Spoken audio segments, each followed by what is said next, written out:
제가 봉독해 듭니다.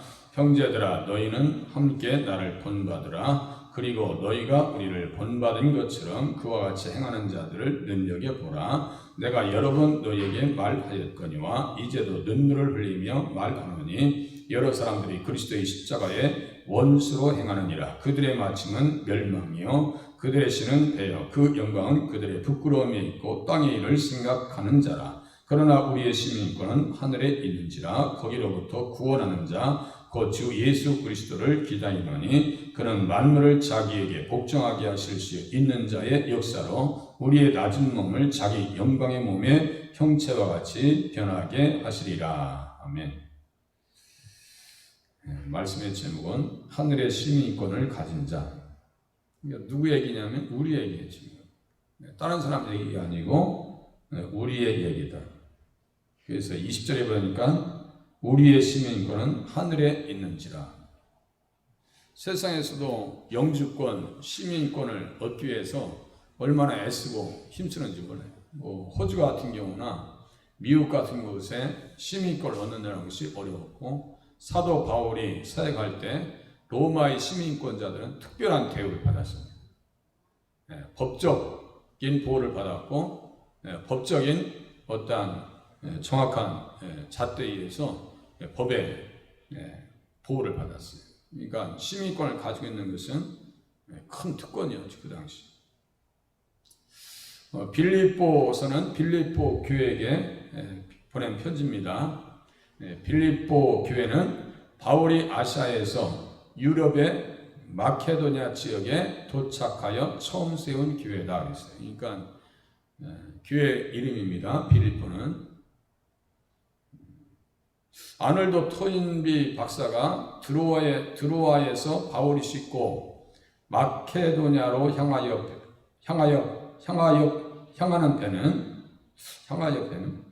배는 서양 문명을 싣고 가는데요, 유럽의 역사를 바꾸는 배였으며 구라파의 미래를 안고 가는 배였다라고 얘기했습니다.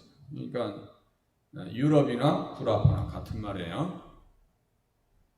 하나님께서 사도 바울이 아시아에서 복음을 전하려고 하는데 성령께서 말씀을 전하지 못하게 해요. 그러니까 순서를 아시아로 가는 것이 아니라 유럽으로 가도록 하나님께서 방향을 바꾸셨어요. 그래서 드로아에서 배를 타고 떠났다. 사도행전 16장 11절에 기록하고 있습니다. 그 떠나는 배, 유럽의 마케도니아를 향해서 가는 배는 서양 문명을 싣고 가는 배요, 유럽의 역사를 바꾸는 배였으며 구라파의 미래를 안고 가는 배였다. 이렇게 아놀드 토인비, 영국의 유명한 역사학자 있어요. 그렇게 얘기합니다. 만약에 우리나라에 먼저 복음이 들어왔다, 아시아 쪽으로 해가지고 한국에 먼저 복음이 들어왔다 그러면 입장이 바뀌었겠죠. 미국에게 우리가 복음을 줬을지도 몰라요. 그런데 구라파에서 신대륙으로 이렇게 해서, 신대륙은 미국이니까요, 미국을 통해서 한국으로 들어온 거예요. 그러니까 한국의 역사가 기독교가 들어와서 이렇게 밝아졌는데, 아주 처음서부터 아시아 쪽으로 복음이 증거되어졌더라면 한민족이 더 잘 살지 않았겠는가. 지금도 세계 10대 무역 강국인데요. 그래서 바울이 유럽에 도착했을 때 회당이 없었어요. 그래서 기도할 곳을 찾아 강가로 나가서 기도하고 복음을 전합니다. 거기에서 만난 사람이 자주색 옷감 장사 루디아였습니다. 자색 옷감 장사, 이렇게 사도행전 16장 14절에 써 있습니다. 바라기는 우리 집사님들도 그렇게 부유한 사업가 내지는 그런 부유한 일터에 축복이 있기를 바랍니다. 그런 은혜가 있기를 바라요. 루디아가 하나님의 말씀을 들을 수 있는 은혜를 받아요. 그래서 마음이 열려서 복음을 받았다. 하나님께서 마음을 열어주셨어요. 주께서 그 마음을 열어주셨다. 로마서 16장 14절이니까 주께서 그 마음을 열어주셨다 이거예요. 그러니까 교회 와서 말씀이 무슨 말씀인지 이해되고 깨달아지면 마음을 하나님께서 이미 열어주신 거예요. 거기까지 이해하셔야 돼요. 말씀이 어떤 말씀인가 조금씩 이해하고 깨달아진다. 그것은 하나님께서 마음을 열어주신 거예요. 성경은 아무나 듣는 게 아니에요. 하나님 백성 아니고서는 이 지각이 열리지 않냐고서는 말씀을 이해하지 못합니다. 말씀을 들을 때 공감대가 있다라고 하는 것 자체도 하나님께서 어떻게 한 거예요? 마음을 열어주신 거죠. 많은 여인들에게 복음을 전했을 것인데 그 중에서 누가요? 옷감 장사 루디아라고 하는 여인이 말씀을 받아서 어떻게 하느냐? 다 세례를 받습니다. 그 집이 다 세례를 받아요. 하나같이 다. 우리 현준이가 누군지 알죠? 현준이 누군지 아시죠?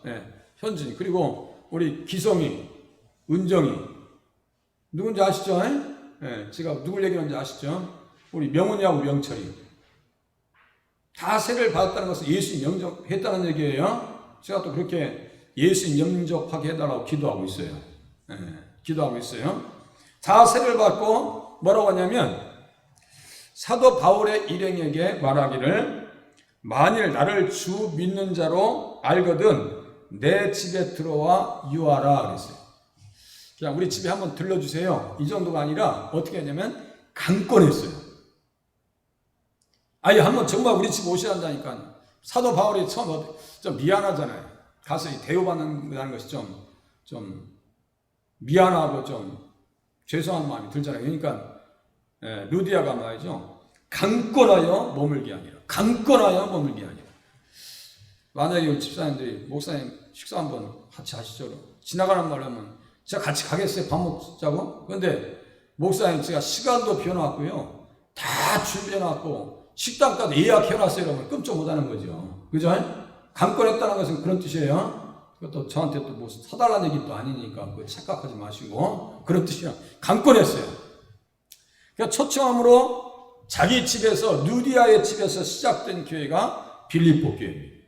빌립보 교회. 그래서 본서를 기록할 때 바울은 로마의 감옥에 있었습니다. 바울은 빌립보 교회를 향해서 자신을 본받으라 이렇게 이야기합니다. 자신을 본받으라. 형제들아 너희는 함께 나를 본받아라. 그리고 너희가 우리를 본받은 것처럼 그와 같이 행하는 자들을 눈여겨보라. 나를 본받으라 그랬습니다. 사도 바울이 얼마나 그렇게 신앙생활을 잘했기 때문에 자기를 본받으라고 했는가. 하나님의 말씀 때문에 사도 바울은 지금 감옥에 있는 상황. 그렇게 하면서 감옥에서 낙담하고 좌절한 것이 아니고요. 빌립보 성도들에게 무엇을 얘기하냐면 기뻐하라고 얘기해요. 자기가 기쁨이 없더라면 기뻐하라는 얘기를 어떻게 해요? 그렇게 하고 어떤 이야기를 하냐면 나의 간절한 기대와 소망을 따라 아무 일이든지 부끄러워하지 아니하고 지금도 전과 같이 온전히 담대하여 살든지 죽든지 내 몸에서 그리스도가 존귀하게 되게 하려 합니다. 살든지 죽든지 난 관계없다 이거예요. 그렇게 하고 내게 사는 것이 그리스도니 죽는 것도 유익하며 까짓것 지금 오라 이거야. 그렇게 담대하게 신앙생활합니다. 그러니까 사도 바울이 무슨 얘기를 하느냐? 형제들아 너희는 함께 나를 본받으라. 나를 좀 본받으라 이거예요. 대단한 신앙이죠. 자, 하늘의 시민권을 가진 자로서 환난 중에도 복음을 붙들고 기쁨으로 소망 중에 거할 것을 권면합니다. 어떠한 형태라든지 우리에게는 삶의 마지막 순간이 올 거예요. 앞으로 100년 뒤에 오든지 50년 뒤에 오든지 관계없어요. 우리는 사도 바울과 같이 살든지 죽든지 내 몸에서 그리스도가 존귀하게 되게 하려 하나니 이 고백이 있길 바랍니다. 그리고 죽는 것도 유익함이라 이 담대한 신앙을 가지실 수 있길 바랍니다. 아니 망하는 일이 찾아와도 죽는 것도 유익함이라 이런 신앙을 가져야 돼요. 자, 하늘의 시민권을 가진 자들에게 무엇을 당부하느냐? 첫 번째 보니까요. 십자가의 원수가 되지 말라. 십자가의 원수가 되지 말라. 첫 번째, 내가 여러 번 너희에게 말하였거니와 이제도 눈물을 흘리며 말하노니. 여러 사람들이 그리스도의 십자가의 원수로 행하느니라. 그죠? 눈물을 흘리면서 이야기하는 것은 무언 간곡한 얘기가 있는 거 아니에요? 어떤 전사님께서 자녀가 너무 방황하는 거예요. 방황합니다. 그러니까 그 자녀를 위해서 장문의 편지를 쓰면서 눈물로 호소합니다. 그 눈물이 말이죠, 먹혔어요, 자녀에게. 제가 잘하는 전사님이신데, 그래가지고 공부를 열심히 해가지고 고려대학교 법대 가가지고 국제변호사 하고 있어요.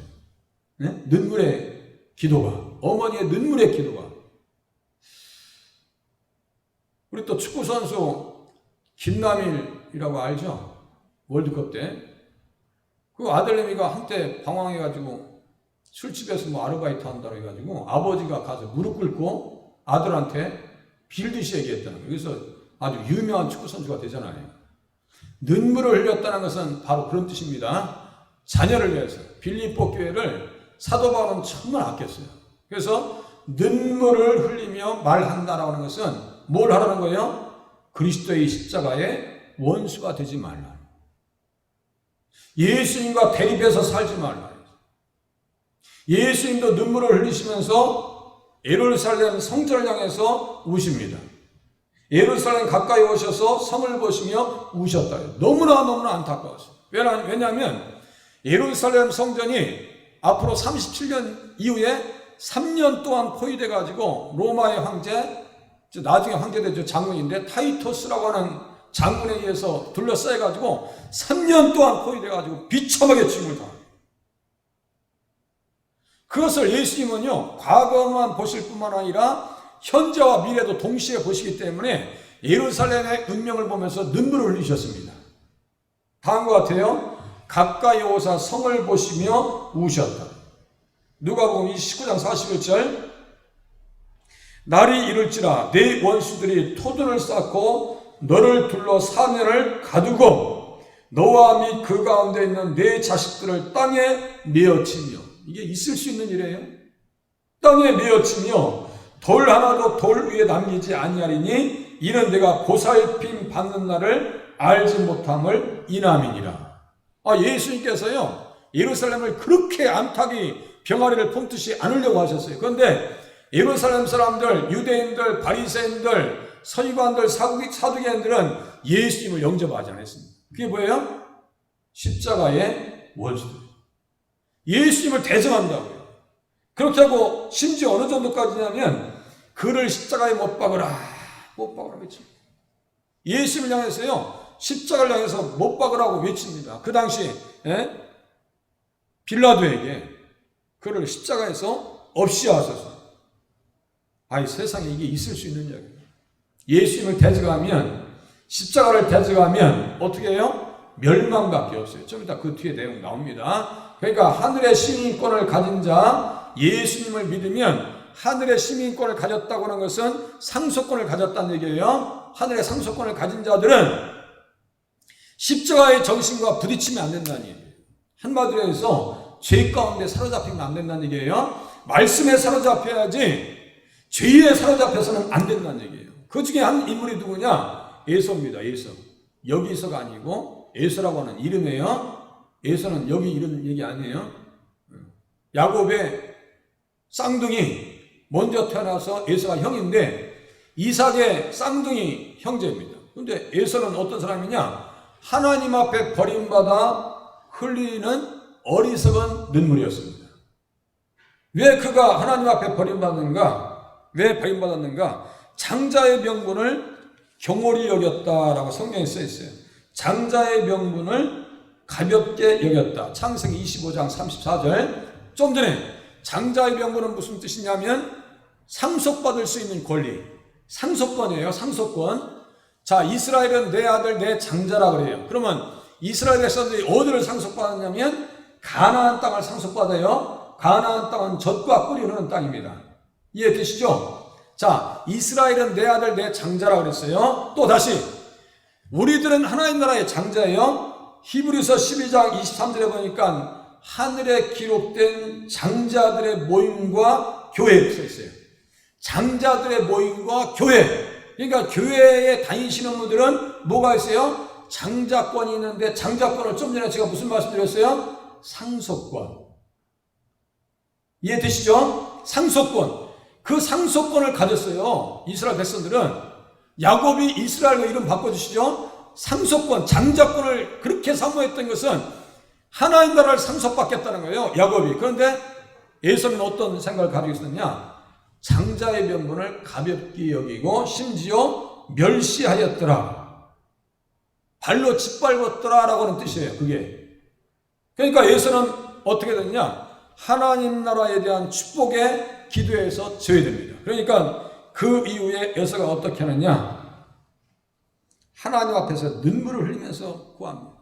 또 이삭에게 축복을 이어받으려고 눈물을 흘렸다 그래요.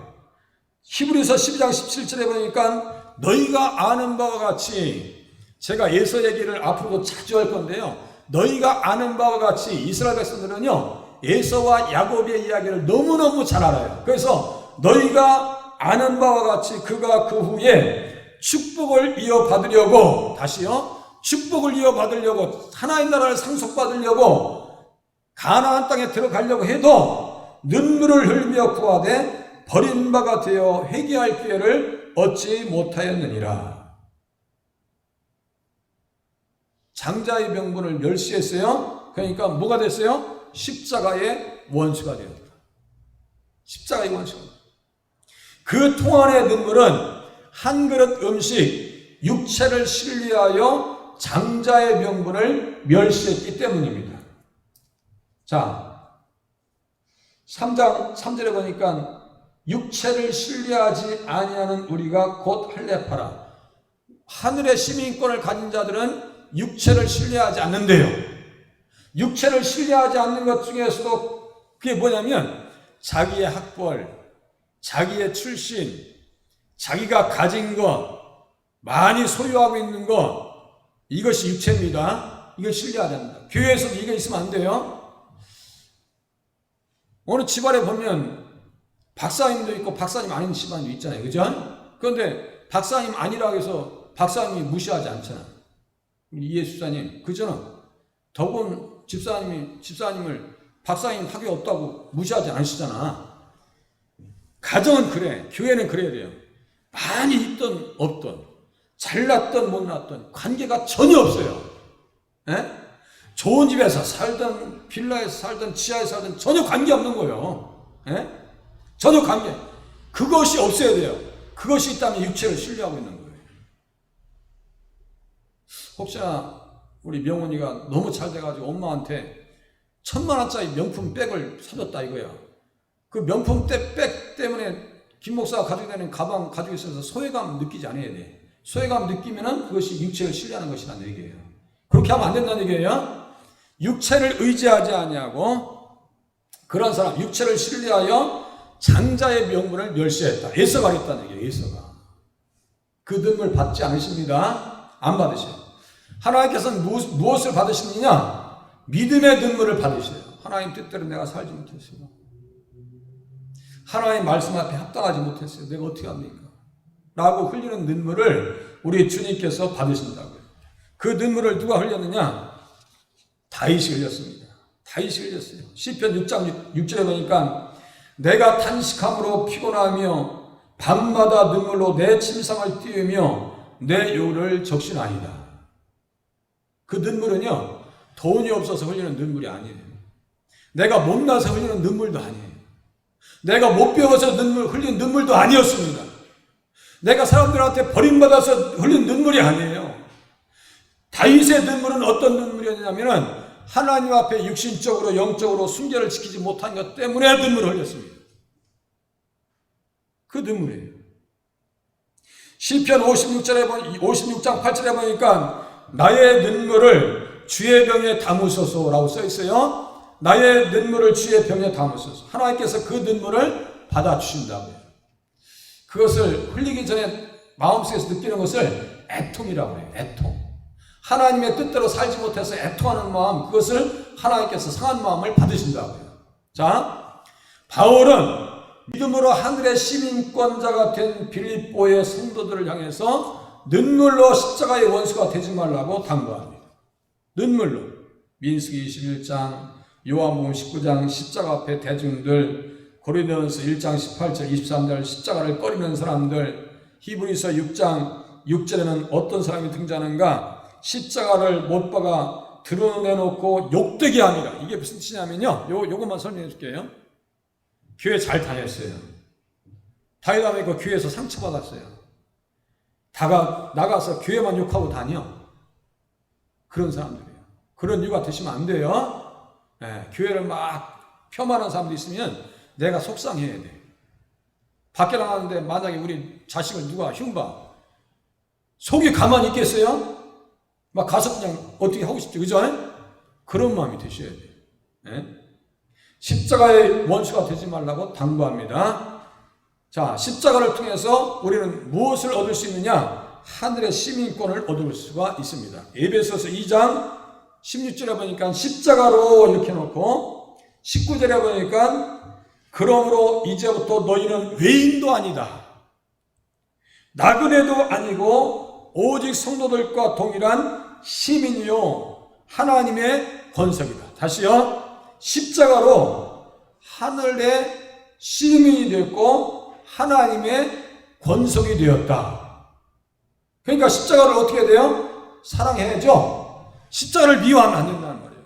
십자가를 사랑해야지. 십자가를 통해서 하나님께서는 우리에게 무엇을 주셨다고요? 하늘의 시민권, 장자권, 상속권을 주셨다. 이 사실을 믿으시길 바랍니다. 십자가가 그렇게 위대한 거예요. 십자가가.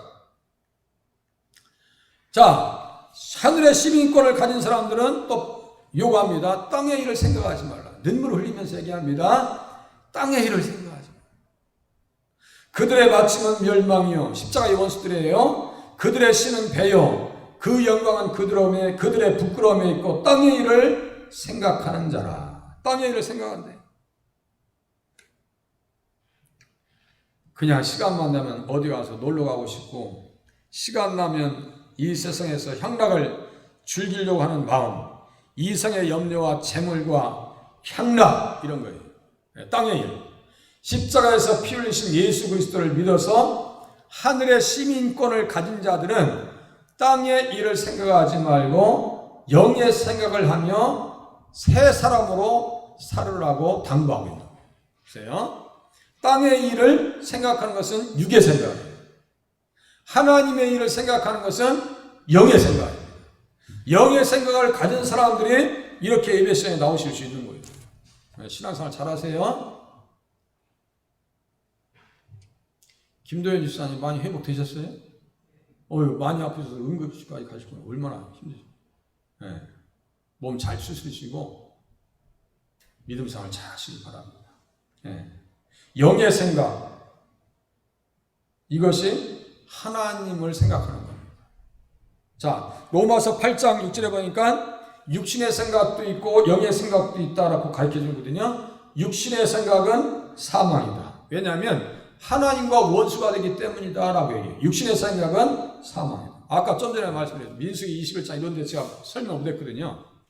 광야에서 이제 하나님께서 출애굽시켜서 광야로 들어갑니다. 광야로 들어갔는데 이스라엘 백성들이 가나안 땅까지 가는 시간이 40년이에요. 근데 틈만 나면 원망하고 불평해요. 길 때문에 짜증난다고 하고 못 참겠다고 그래요. 그렇게 하고 하나님께서 만나를 내려주셔서 생명을 연장시켜 주시는 것에 대해서 하찮게 여깁니다.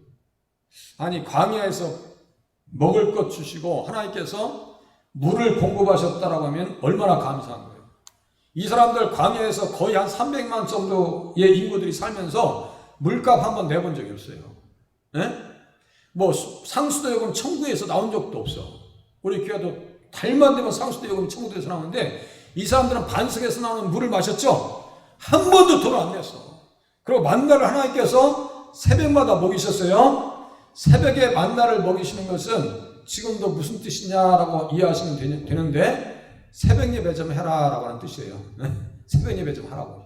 신앙생활 더 잘하시려면 새벽 예배 하시고, 지금 힘드시면은 새벽에 제가 말씀 배달하는 것도 잘 들으셔도 신앙생활 잘 하실 수 있어요.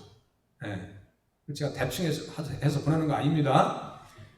새벽에 만나를 보이시고 원수들을 물리쳐 주시는 그 은혜를 다 망각하고 원망하고 불평해서 무엇에 물려 죽느냐면 뱀에 물려 죽습니다. 불뱀에. 그건 이제 아까 원망하고 불평하고 하나님 앞에 짜증내고 길 때문에 마음은 초조하고 인내하지 못하는 것이 뭐예요? 그게 땅의 일을 생각하는 거예요. 다시 땅의 일은 육신의 생각이다. 잘 들으세요. 육신의 생각이에요. 육신의 생각은 무엇이라고 정의하느냐면 사망이다라고 말씀해요. 이해되세요? 아니 사망이요. 그래서 주님께서 야 장대 위에 노뱀을 만들어서 달아놔라. 그것을 보는 자들은 살리라 그랬어요. 그 순간도 그렇게 얘기해도 안 봐요. 그런 사람들은 죽습니다. 끝까지 십자가의 원수로 하나님의 원수로 살다가 영원히 죽어버립니다. 영원히 죽어버려요. 믿지 않으니까 죽어요. 그런데 우리는 믿었어요. 그 사람들은 살았어요. 산 사람들은 어디 가요? 가나안 땅에 가죠. 자, 예수님의 십자가를 바라봤어요. 하늘의 시민권을 가졌어요. 장자권을 가졌어요. 그러면 우리 영혼과 육신이 살았어요. 영이 살았어요. 그러면 어디 갈 수 있어요? 이스라엘 백성들이 가나안 땅에 들어갔던 것과 같이 우리 또한 하나의 나라를 상속받을 줄로 깨달으시길 바랍니다. 이것이 영의 생각. 이게 영의 생각. 로마서 8장 5절에서 8절까지입니다. 그러면 육신의 생각과 영의 생각 이것을 바꾸려면 이 기질을 바꾸려면 어디에서만 가능한가? 어디에서만? 십자가에서만 가능합니다. 십자가에서만. 내가 예수님의 십자가를 온전히 믿어야 돼. 그냥 십자가를 그냥 그림 문양만 믿는 것이냐? 그게 아니에요. 베드로전서 2장 24절 제가 읽어드릴게요. 자, 이거 잘 들어보세요. 친히 나무에 달려 그 몸으로 우리 죄를 담당하셨으니 이는 우리로 죄에 대하여 죽고 의에 대하여 살게 하려 하심이라. 다시요. 내가 예수님의 십자가를 믿는다고 하는 것은 다음과 같은 뜻이에요. 베드로가 베드로전서 2장 24절에 십자가에서 정확히 십자가에 대해서 다음과 같이 정의합니다. 친히 나무에 달려 그 몸으로 우리 죄를 담당하셨으니 이 죄의 사람은 옛사람이에요. 자, 그래서 우리로 죄에 대하여 죽고 옛사람이 죄에 대해서 죽는 거예요. 예수 믿기 전에 사람은 그냥 죄에 대해서 반응합니다. 그냥 세상에 유혹이 오면요 그냥 좋아서 쫓아다녀. 그런데 예수 믿고 나면요 제가 무슨 말씀을 드렸어요? 이 십계명 그냥 있는 법 아니에요. 이게 살아있는 법이에요. 하나님 내가 어떻게 주의를 성수 잘 할 수 있습니까? 어떻게 하나님 말씀을 잘 들을 수가 있겠습니까? 오늘도 하나님 말씀 들어서 내가 더욱더 믿음이 자라길 원합니다. 이 간절한 소망이 생겨요. 이게 어떤 사람이냐? 죄에 대해서 죽은 사람이에요. 죄에 대해서 죽은 사람, 예수님의 신장을 이식받은 사람들을 의에 대하여 살게 하려 하십니다. 너희가 전에는 양과 같이 길을 잃었더니 이제는 너희 영혼의 목자와 감독되신 이에게 돌아왔느니라. 너희 영혼의 목자와 감독되신 이에게 돌아와서 그분의 지시를 받고 말씀을 받는 것이 하늘의 시민권을 가진 자들의 모습이에요. 이해되세요? 우리들은요 천군 천사들 앞에서 우리는 배우야 배우. 액터, 연기자라고 연기자. 그거 생각해보세요. 그 연기는 어떻게만 할 수 있느냐? 천군 천사가 안 보이잖아요. 하나님의 존재 앞에서 안 보여요. 그럼 우리는 어떤 대사가 있죠? 연기자가 있어요. 연기자를 자기 마음대로 대사 읽는 거 아니에요. 우리의 대사는 여기에 다 기록되어 있어요. 하나님께서 기뻐하시는 말이 무엇인가? 하나님께서 기뻐하시는 행동이 무엇인가? 영혼의 감독자와 또 뭐예요? 영혼의 목자 되신 주님 앞에 지휘를 받아야 돼요. 새 사람, 그 뜻입니다. 자, 십자가의 원수들, 불신자들의 결국은 멸망입니다. 그들의 마침은 멸망이다. 이 멸망은 단순한 멸망이 아니에요. 영원한 지옥입니다. 그들의 신은 배요, 부끄러움을 모르는 자들이고 땅의 일만 생각하는 탐욕자들이다. 탐욕에 길들여져 있어요. 이들은 복음을 부인했던 그 당시로 보면 율법주의자들, 정욕의 노예로 살았던 에피쿠루스 학파들, 이단의 영지주의자들로서 타락의 온상이 되었다. 이 사람 다 이단. 지금도 똑같아요. 율법주의자들은 어떤 사람들이냐면 자기 의의를 내세워서 예수가 필요 없다는 사람이에요. 나는 착하게 살기 때문에 교회 안 나가도 돼요라고 하는 사람들 많습니다. 네, 저도 빌라에 살다가 이제 이사 왔는데 빌라 1층에 제가 2층이고 1층에 갈 때 그 아줌마가 너무너무 착해요. 화초도 잘 가꾸고 가끔 맛있는 것도 주시고 계셔서 감사했는데 그 영혼에게 내가 어떤 보답을 할까? 이 아주머니에게 내가 어떠한 은혜를 베풀까? 무엇으로 보답할까? 예수 십자가 외에는 없어요. 그래서 제가 말씀드렸어요. 아주머니 예수 믿으세요 했더니 뭐라고 하시는지 아세요? 목사님, 저는 착하게 살아왔고 남들에게 피해만 주지 않으면 그렇게 아무 문제가 없다고 생각하고요. 교회 안 가도 된다고 생각해요. 그러더라고요. 그게 그런 사람들이 지금 앞에 써 있죠. 복음을 부인하던 율법주의자들. 그 당시에 바리새인들과 서기관들은 자 빌보 3장 봐보세요. 지금 빌보 3장 펴놨어요? 혹시 성경책 펴놨어요? 자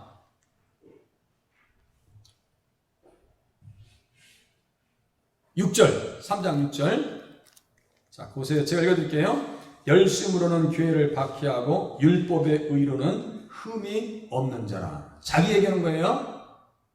율법의 의로는 흠이 없는 자. 자기 얘기하는 거예요. 그러니까 예전에 사도 바울이 예수를 믿었어요, 안 믿었어요? 예전에는 안 믿었어요. 율법의 의로는 흠이 없었어요. 그러니까 저 교회 다니는 사람들 미친 사람들이야. 다메섹을 가다가 예수님 만나고 율법으로 구원받는 것이 아니구나. 율법주의자들은 십자가의 원수들이었네. 사도 바울이 깨닫고요. 다 내려놓습니다. 그것을 어떻게 표현했어요? 8절 끝에 보세요. 배설물로 여김. 썼죠? 배설물이 뭐예요? 우리 정화주에 있는 거. 정화주에 있는 게 배설물이에요. 이게 십자가의 원수였어요. 그래서 하늘의 시민권을 가진 자들은 자기의 의의를 내세워 난대요. 하나님께 착하게 살았는데 아이고 난 당한 거밖에 없는데 이거 아니에요. 이것 가지고 구원받는 것이 아니고 오직 무엇만 가지고 하늘의 시민권을 얻을 수 있다고요? 십자가를 통해서만. 십자가를 믿을 때만. 어떻게 믿어야 돼요? 옛사람이 죽어나가고 십자가에서 예수의 정신을 닮은 새 사람으로 거듭날 때만이 그들에게 뭐가 있다고요? 하늘의 시민권이 있다 이거예요. 시민권 가지고 있으면 가만히 있겠어요? 이제 그때부터는 기다림이 있습니다. 시민권을 가지고 있어요. 장자권을 가지고 있어요. 간절한 기다림이 있어요. 간절한 기다림이. 자, 그러나 우리의 시민권은 하늘에 있는지라 거기로부터 구원하는 자 곧 주 예수 그리스도를 기다리노니. 이게 무슨 말씀인지 아시겠죠? 간절한 기다림이 있어요. 사모함이 있어요. 그래서 예수님을 신랑이라고 하는 거예요. 이해하시겠죠? 나는 신부야. 응? 망구석처럼 우리 주님을 그렇게 기다리는 거예요. 우리 주님을. 주님, 우리의 진짜 신랑은 예수님이에요. 저의 진짜 신랑도, 저의 신랑도 예수님이에요. 저도 신부니까. 성도니까 신부예요. 간절히 기다립니다. 우리 시민권은 하늘에 있기 때문에 거기로부터 구원하는 자, 곧 주 예수 그리스도를 기다립니다. 하늘의 시민권을 소유한 성도들은 이 세상 나라에 소속된 자요, 동시에 하나님 나라에도 소속된 자들로서 이중 국적을 소유한 자들입니다. 내가 정치인인데 국회의원 무슨 장관 하려고 그래. 그러면요, 이중 국적을 가지고 있으면 청문회 할 때 나를 한도 끝도 없이 때려 부실 거야. 청문회하는 사람들이. 그런데 하늘의 시민권을 가진 자들은요, 아무 말 할 수 없어. 보여야지. 보이지 않을 거 아니에요. 에? 그 당시에 그렇게 살았단 말이에요. 이중 국적을 가진 사람들 어떤 유 누구예요? 춤 잘 추는 예수 잘 믿었던 친구 누구예요? 한 그 군대 들어가자 해서 계속 입국이 거부되는 친구 하는 사람 있죠? 예? 예, 유승준? 그 친구 잘 안 됐어요. 아니, 그걸 포기하고 군대 갔다 왔더라면 얼마나 사랑받냐고. 예수 잘 믿었어요. 그것 때문에 군대를 면제받으니까 인정을 안 해주는 거야. 이중 국적. 자, 우리들은 하늘의 시민권 동시에 세상의 시민권을, 한국의 국민으로서의 권리가 있죠? 전혀 문제가 되지 않아요. 이중 국적을 소유한 자들이에요. 그리스도인들은 그래서 육신의 고향도 있고 영적인 고향도 있는데 영적 고향을 본향이다라고 합니다. 그래서 우리 권사님 소처님에 들을 때 제가 주부에다 뭐라고 썼어요? 천국 환송 예배라고 썼어요. 천국 환송 예배에 협력하신 성도님들에게 감사합니다라고 썼는데, 환송이 뭐냐면 정말 본향으로 떠나 보내시는 거예요. 환영해서 보내드리는 거예요. 올림픽 선수들이 나갈 때 환송식 하죠? 떠나 보내는 거예요. 네? 그겁니다. 본향을 가지고 있고 하늘의 시민권자들, 장자권을 가진 자들은 이 땅에 마음을 두지 않았고 이 땅에서 어떤 자로 살았는가? 순례자요 나그네로 살면서 구원자 예수 그리스도를 기다렸어요. 그리고 하늘의 소망을 두고 살았습니다. 하늘의 소망을 두고 살았어요. 네. 빌립보서 1장 20절에 있는 말씀과 같이 나의 간절한 기대와 소망을 따라 내가 죽는 것도 유익하다 했어. 그게 소망이래. 세상에 그런 사람이 어디 있어요? 베드로전서 2장 10절에 보니까 사랑하는 자들아 거류민과 나그네 같은 너희를 권하노니 영혼을 거슬러 싸우는 육체의 정욕을 제어하라. 이 컨트롤하래요. 우리는 순례자입니다. 그래서 믿음의 조상 아브라함이 어떤 사람으로 살았는가? 창세기 23장 4절에 보니까 나는 당신들 중에 나그네입니다 라고 얘기해요. 나는 소외된 사람이다. 정말 예수가 내 안에 충만히 있으면요, 어떤 특징이 있냐면 세상에 아무리 갖다 놔도 구워다 놓은 보릿자루야. 만약에 김 목사를 노래방에다 갖다 놔보세요. 좋아서 그 사람들이랑 같이 막 흔들 막 춤추겠어? 저 푸른 추원회 하면서 남진처럼 막 춤추고 그러겠어요? 구워다 놓은 보릿자루예요. 제가 영화관 간 지가 한 15년 된 것 같은, 10년 정도, 아니, 10년 정도 안 됐겠네.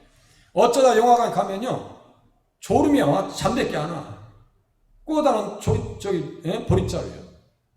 구워다 놓은 보릿자루예요. 그게 어떤 사람이냐면, 순례자고 나그네입니다. 소외된 사람을 나그네라고 합니다. 아브라함이 그랬어요. 이삭과 야곱도 똑같습니다. 이삭도 얘기합니다. 하나님께서 이 땅에서 거류해요. 가나안 땅에서는 나그네예요. 주님께서 말씀하십니다. 그렇게 하면은 내게 복을 주고 내가 이 모든 땅을 너와 내 자손에게 줄 것이며 내 자손을 하늘의 별과 같이 번성하게 하며 이 모든 땅을 내 자손에게 주리니 내 자손으로 말미암아 천하 만민이 복을 받으리라. 다시요. 내 자손으로 말미암아 천하 만민이 복을 받을 것이다 그랬어요. 이 자손이 누구라고 했어요? 예수님이요. 예수님. 자, 이삭이 그 말씀을 가지고 가나안 땅에서 나그네로 살았다. 또 야곱도 똑같습니다. 창세기 47장 9절에 보니까 바로에게 따라갑니다. 야곱이 누구 때문에? 요셉 때문에. 요셉이 출세했어요. 그러면 야곱이 이제는 고생 끝났다. 이제 행복 시작이야. 이제는 뭐 내 아들 총리 됐으니까 먹을 거 시커 먹고 명품도 차고 다니고 갖고 다니고 그렇게 하고 말도 타고 다니고 이제는 마음대로 한번 살아보자. 그게 아니에요. 야곱이 다음과 같이 얘기합니다. 바로 왕에게 다음과 같이 얘기합니다. 내 나그네 길의 세월이 130년이니이다. 내 나이가 얼마 못 되니 우리 조상의 나그네 길의 연주에 미치지 못하나 험악한 세월을 보내었나이다. 나그네 길이라고 썼어요. 자신이 나그네 길을 살아왔다는 얘기예요. 예수님과 닮았던 모세가 나그네의 삶을 살았습니다. 그 아들도요, 게르솜이야. 낯선 자입니다. 이제 끝내겠습니다. 그는 만물을 자기에 또 나그네에게 주어지는 거예요. 하늘의 시민권자에게 무엇을 소망할 수 있느냐? 부활을 씁니다. 그는 만물을 자기에게 복종하게 하실 수 있는 자의 역사로 우리의 낮은 몸을 자기 영광의 몸에 형체와 같이 변하게 하시리라. 하늘의 시민권을 가진 자들을 하나님께서는 생명책에 기록해 놨습니다. 그들에게 영생의 부활이 주어집니다. 십자가로 만물이 통일되고 십자가의 은혜가 성도들에게 나타날 뿐만 아니라 모든 만물에게 나타나 하나님의 창조하신 뜻대로 만물이 회복될 겁니다. 만물이 그때가 되면 우리의 낮은 몸이 예수님의 영광의 몸과 같이 변화될 것이다 라고 사도 바울이 권면하고 있습니다. 고린도전서 15장 49절에서 54절 자세히 써 있습니다. 자, 말씀 나누겠습니다. 예수님 어떤 분이세요? 보세요. 하늘의 시민권을 가진 자들에게 영의 생각을 가지라고 하십니다. 자, 하늘의 시민권을 가진 자들에게 영원한 본향이 있다라고 말씀하시고 사모하라고 말씀하셔요. 또 하늘의 시민권을 가진 자들에게 영생의 부활을 있다라고 말씀하시고 소망하라고 사도 바울을 통해서 우리에게 권면하십니다. 또 어떻게 사시겠어요? 하늘의 시민권을 가진 자로서 땅의 생각을, 땅의 일을 버리겠습니다. 하늘의 시민권을 가진 자로서 이 땅에서 나그네 순례자로 살겠습니다. 소외되세요? 교회에서는 소외되지 마세요. 교회에서는 하늘의 시민권을 가진 자로서 몸의 속량을 바라며 소망 중에서, 몸의 속량이라는 것은 예수님처럼 몸이 바뀐다는 얘기예요. 그 얘기를 겁니다. 시간상 그거 다 설명 못했어요. 영의 생각으로 편안히 살게 하시고 예수님을 기다리면 신부가 되게 하시고 영원한 부활을 소망하면서 살게 하소서. 그러니까 말씀을 알아야 기도할 수 있어요. 이 시간 반주에 맞춰서 같이 한번 기도하시겠습니다.